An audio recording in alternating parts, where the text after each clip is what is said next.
পৃথিবীর বিভিন্ন দেশে আইন করে, যেমন লেবার ল বা লেবার অর্ডিন্যান্সের মাধ্যমে কর্মচারী ক্ষতিপূরণ বীমাটি বাধ্যতামূলক করা হয়েছে।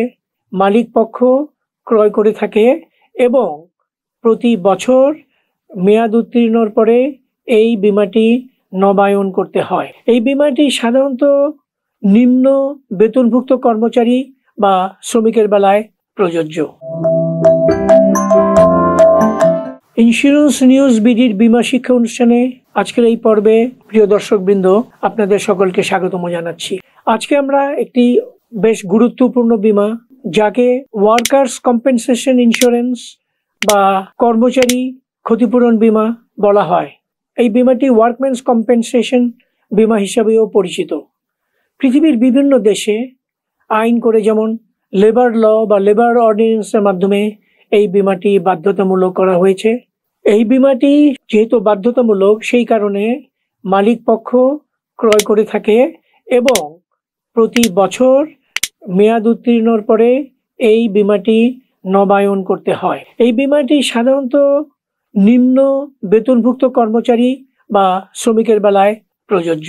এখন আসা যাক, কর্মস্থলে কাজ করতে গিয়ে শ্রমিক বা কর্মচারীরা কি কি ঝুঁকির সম্মুখীন হয়ে থাকে। সাধারণত কর্মস্থলে যে সমস্ত ঝুঁকিগুলো বিরাজমান হয়, তার মধ্যে একটি হচ্ছে হঠাৎ করে কাজ করতে গিয়ে অসুস্থ হয়ে পড়া, যেটাকে ইন্ডাস্ট্রিয়াল সিকনেস বলা হয়ে থাকে।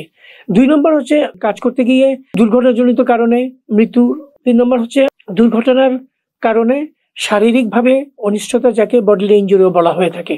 এখন দেখা যাক এই বীমায় কি কি খরচপাতি বহন করা হয়ে থাকে। বিভিন্ন খরচগুলোর মধ্যে একটি হচ্ছে ডক্টরস কনসালটেশন ফি, 2 নম্বর হচ্ছে ইনপেশেন্ট এবং আউটপেশেন্ট এক্সপেন্স, 3 নম্বর হচ্ছে মেডিসিন ক্রয় করার জন্য যে খরচ, 4 নম্বর হচ্ছে সিরিয়াস ইনজুরির কারণে যদি কোনো শ্রমিক বা কর্মচারী কাজে যেতে ব্যর্থ হয়, তাহলে ডাক্তারের পরামর্শ অনুযায়ী সেই ছুটি কাটাতে পারে। সেই ছুটিটাকে লে অফ পিরিয়ডও বলা হয়ে থাকে। এই বীমা এই লে অফ পিরিয়ডে শ্রমিকের বেতন বা ওয়েজেস প্রদান করে থাকে।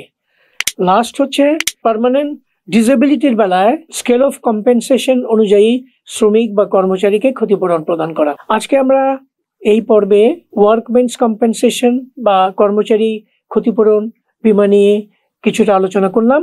আশা করি এই আলোচনাটি আপনাদের ভালো লেগেছে। আমরা আপনাদের সকলকে এই পর্বে অংশগ্রহণ করার জন্য ধন্যবাদ জানিয়ে আজকের মতো এখানেই শেষ করছি। আশা করি আগামী কোনো পর্বে আবারও আপনাদের সঙ্গে দেখা হবে। সেই পর্যন্ত আপনারা সকলে সুস্থ থাকুন, ভালো থাকুন এবং ইন্স্যুরেন্স নিউজ বিডির অনুষ্ঠান দেখতে থাকুন।